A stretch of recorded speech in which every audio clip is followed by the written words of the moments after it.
मैं कमला सिंह तरकस आज आपसे एक ऐसे शख्सियत से बात कराने जा रहा हूं जिनके बारे में आजमगढ़, पूर्वी उत्तर प्रदेश, क्या पूरे प्रदेश में बुद्धिजीवी वर्ग कोई ही ऐसा शायद मिले जो उनके बारे में न जानता हो। और पत्रकारिता के क्षेत्र में एक बड़ी शख्सियत, एक बड़ा नाम, हरिशरण पंत। पिछले दशकों में लगातार समाज का हर सक्रिय युवा जिनके सानिध्य में रहने के लिए लालायित रहता था, और बीच के कालखंड में वो लखनऊ में स्थापित हो गए। थोड़ा गतिविधियाँ जिले में कम हुई, लेकिन आज भी उस शख्सियत को कौन नहीं जानता और कौन नहीं उनके बारे में जानना चाहता। तो आज मैं उनसे जोड़ रहा हूँ अपने सभी दर्शकों को, और ये बात आज पहली शुरुआत है। आगे ये बात चलती रहेगी, ये सिलसिला चलता रहेगा, क्योंकि उनके जो अनुभव हैं, एक साधारण व्यक्ति से असाधारण व्यक्ति तक बनने की पूरी उनकी यात्रा है।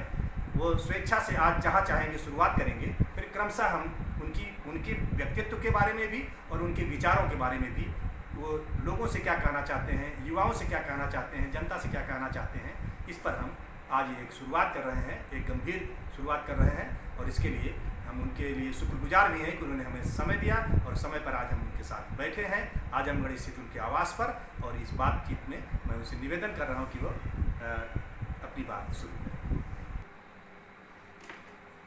कमला जी, इस समय देश की स्थितियां बहुत अच्छी मुझे नहीं दिखाई दे रही हैं। हर मोर्चे पर, चाहे आर्थिक आधार हो, चाहे बेरोजगारी का सवाल हो, ये देश बहुत कशमकश में जी रहा है। यह कोरोना तो एक बहाना हो गया। पिछले 5 साल पूर्व के कार्यकाल की बात करूं तो विकास के नाम पर आदरणीय मोदी जी की सरकार आई। इस देश में क्या विकास हुआ, इनके आंकड़े क्या कह रहे हैं, जमीन की हकीकत क्या है, ये दिखाई दे रहा है। देश के युवाओं को मजहब के नाम पर जो खड़ा किया गया, आज वही युवा हताश और निराश है।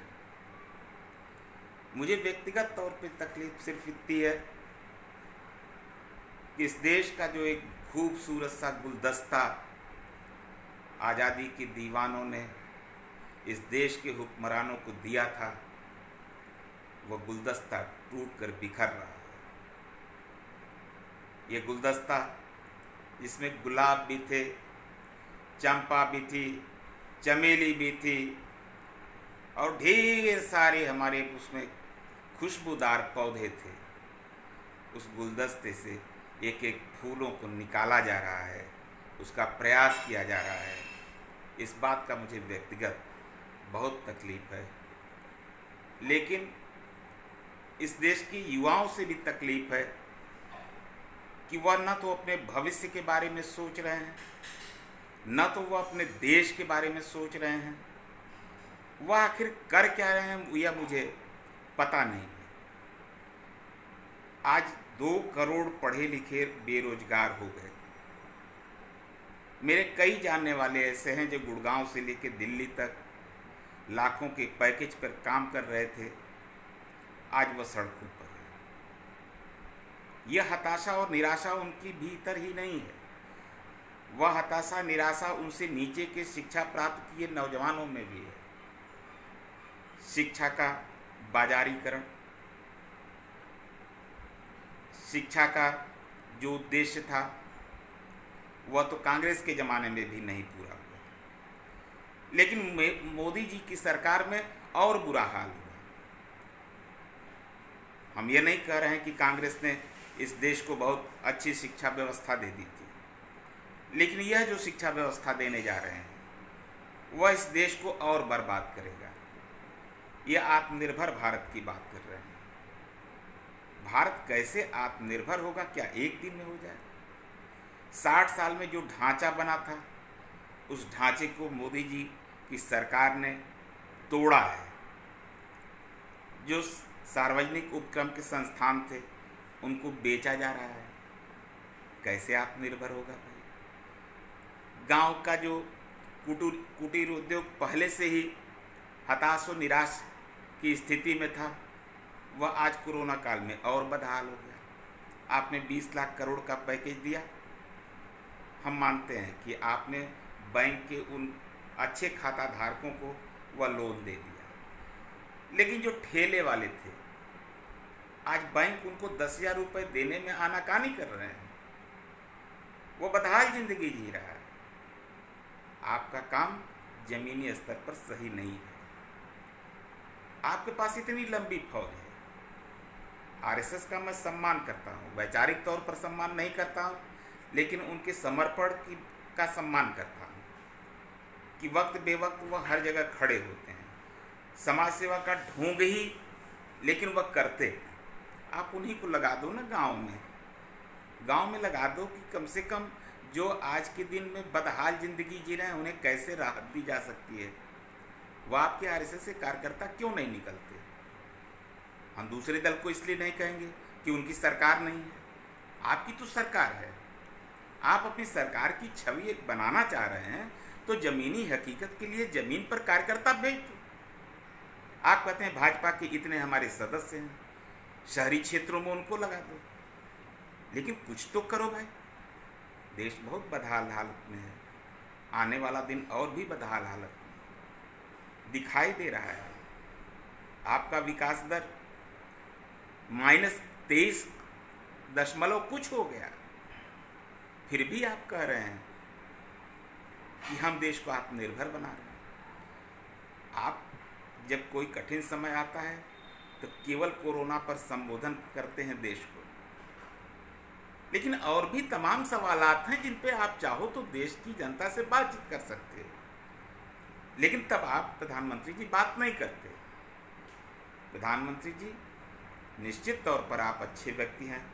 हम मानते हैं कि निश्चित तौर पर आपके आगे पीछे कोई परिवार नहीं है, कुछ लेके नहीं जाना है, लेकिन आपकी मंशा तो साफ होनी चाहिए ना कि आप जो कर रहे हो वह इस देश के आम आदमी तक पहुँचे, उसकी ज़िंदगी में थोड़ी खुशहाली आए।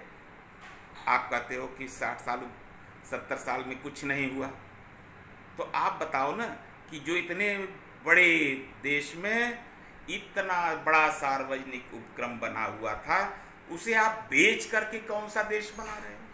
आप तो कहते थे देश नहीं झुकने दूंगा, आप कह रहे थे देश नहीं बिकने दूंगा।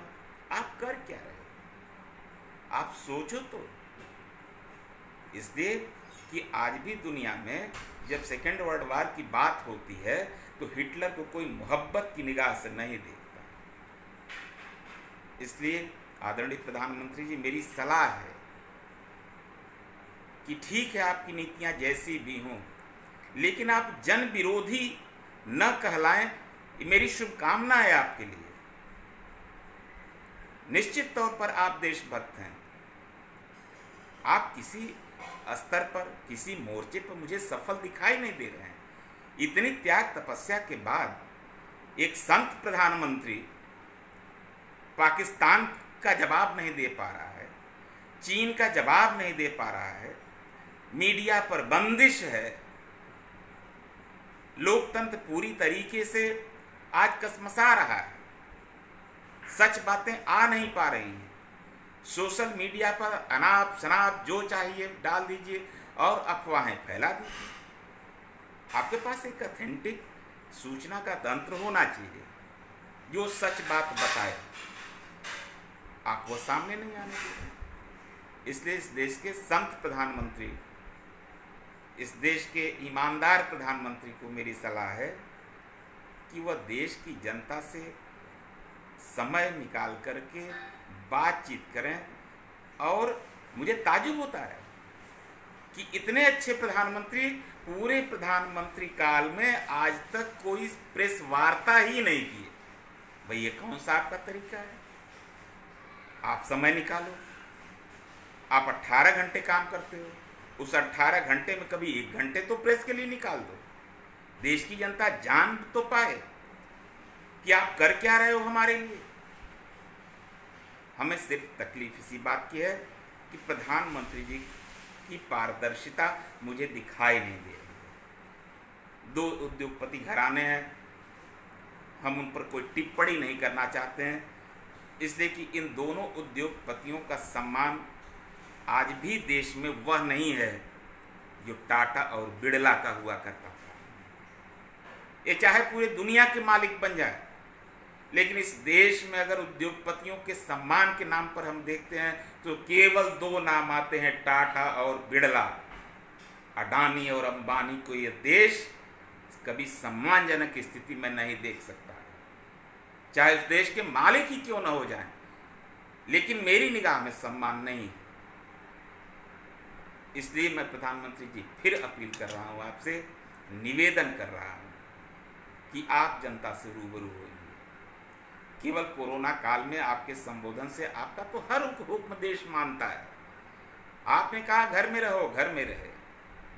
आपने कहा कि सामाजिक दूरी का, शारीरिक दूरी का पालन करिए। देश की जनता ने वो भी किया। देश की जनता तो हर कदम पे आपके साथ है, लेकिन आप नहीं। आप जनता के दुख दर्द के हिस्सेदार बनिए। 18 घंटे आप काम करते हैं, 18 घंटे में देश का यह हाल हो गया। अब सोच लीजिए कि अगर 24 घंटे काम अगर आप करते तो देश और बदतर हो जाता। कृपा करके सच से रूबरू कराइए देश को, यही हमारा निवेदन है। बाकी कोई वैचारिक बातचीत नहीं, न कोई इस पर मैं टिप्पणी करना चाहूँगा कि वो अपने काबीना के काबिल मंत्रियों को साथ रखें। देश की अर्थव्यवस्था बहुत बुरे दौर में से गुजर रही है, इसको बचा लीजिए। बाकी तो हम कोरोना से काढ़ा पीकर बच जाएंगे, यह हमारे देश की संस्कृति है। हम काढ़ा पीकर के कोरोना से बच लेंगे। हम तो इस देश की 80% आबादी गांव में में शौच करने के लिए जाती है, पोखरे में साफ होकर चली जाती है। इंडिया मार्क का हैंडपंप नहीं मिला तो नलका चलाकर पानी पी लेता है चुल्लू से। कोरोना हमको नहीं होगा, हो भी जाएगा तो हम काढ़ा पी के जी जाएंगे, इसलिए कि कोई दवा तो बनी नहीं। तो कोरोना की चिंता आप छोड़िए देश पर। आपने चिंता किया, फिर भी लाखों में मरीज पहुंच गए, तो आपके चिंता करने से क्या होगा। सबसे बड़ी चिंता इस देश की बेरोजगारी है, इस देश के लोगों का आत्मनिर्भर बनना है, और इस देश की बदहाल आर्थिक व्यवस्था को आप संभालें। आपकी यह जिम्मेदारी है, इसलिए कि आपने कोरोना काल में भी जो लोग क्वारंटाइन हुए थे उन्हें भी तो कुछ नहीं दे पाए। मर गए लाखों लोग, हजारों लोग मर गए, पूरी दुनिया में मरे। ऐसा भी नहीं है कि केवल भारत में मरे। तो मोदी जी की नीयत पर हम कुछ शक नहीं कर रहे, यह तो एक आपातकाल है। लेकिन अर्थव्यवस्था और आत्मनिर्भरता, इस पर ईमानदारी से माननीय प्रधानमंत्री जी काम करें। मैं छोटा आदमी हूँ, मेरा केवल निवेदन हो सकता है। बहुत बहुत धन्यवाद। अभी आप एक बेबाक बातचीत सुन रहे थे हमारे बड़े भाई माननीय हरिशरण पंत जी का, और यह वार्ता अपने आप में लोगों की आंख खोलने वाली हो सकती है। आपने बिल्कुल असलियत का, यथार्थ का चित्रण किया है, और मैं देखता रहा हूँ कि पीछे आप सोशल मीडिया के जरिए हमेशा समाज पर, देश पर जब भी कोई इस तरह के अवसर आते हैं, आपने हमेशा जागरूक करने का, चेताने का काम किया है। और आपकी बातों को लोगों ने बड़ी गंभीरता से सुना भी है, लोगों ने ध्यान दिया है। नौजवान आकर्षित हैं, बुद्धिजीवी प्रभावित हैं। हाँ, कुछ लोग जो अपने को कहीं प्रतिबद्ध मान करके यह औपचारिकता उनके लिए ज़रूरी होती है कि वह असहमति जताएं, तो लोकतंत्र है, इसमें वो भी चलता है। इसलिए मुझे ये लगता है कि आपकी बात लोगों की भी जानी चाहिए, युवाओं की भी जानी चाहिए, क्योंकि हमको एक भारत बनाना है। और हम कोई लेबल लगा करके कोई इस तरह का वादा या कुछ नहीं कर सकते, सर्टिफिकेट तो नहीं दे सकते, लेकिन अभी भी हमारे देश में एक बहुतायत बड़ी संख्या में ऐसे लोग हैं जो असली सच्चे अर्थों में देश प्रेमी हैं, जिनको चिंता है, और जो बिना किसी वजह के सच को सच कहने के लिए अभी आमादा हैं, हालांकि उनकी संख्या आज कम है। इसलिए हम आप सभी से, दर्शकों से गुजारिश करते हैं कि सच को सच कहने का यह सिलसिला, इसको बचाए रखिए, बनाए रखिए, आगे लेकर चलना होगा। और जब सच कहने वालों की कमी हो जाती है, जब अच्छे लोगों की कमी हो जाती है, तो समाज पर संकट आता है। एक कहावत है कि बुरे लोगों की बुराई से समाज उतना बुरी दशा में नहीं जाता जितना कि अच्छे लोगों के चुप हो जाने से। तो ये चुप्पी तोड़नी होगी। और मेरी गुजारिश है सभी लोगों से कि जिनके अंदर जिंदा दिली जिंदा है, वो सभी लोग सच कहने के लिए तैयार हो जाएं, चाहे थोड़ी देर के लिए भले ऐसा लगे कि सच कहने पर हमें सज़ा देने जैसी स्थिति है। और जो आपका जिंदाबाद करे उसी को आज अच्छा इंसान माना जा रहा है।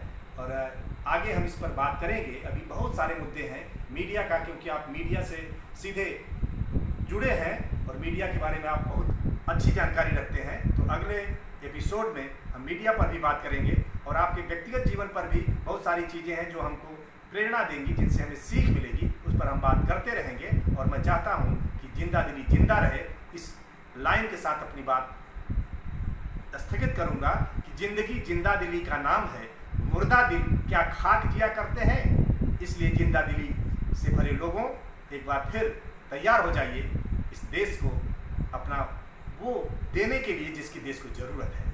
बहुत बहुत धन्यवाद। और हरिशरण पंत जी को समय देने के लिए, बात करने के लिए मैं बहुत बहुत धन्यवाद देता हूं। और आप सभी दर्शकों को भी बहुत बहुत धन्यवाद कि इस बात को जन जन तक, घर घर तक, लोगों तक पहुंचाने का काम करें। इसकी आज मुल्क को ज़रूरत है। आप सभी को सलाम। मुल्क के मालिकों, आप सभी को मैं दत्तारकस की ओर से सलाम करता हूं और आप सभी को इसके लिए बहुत बहुत धन्यवाद।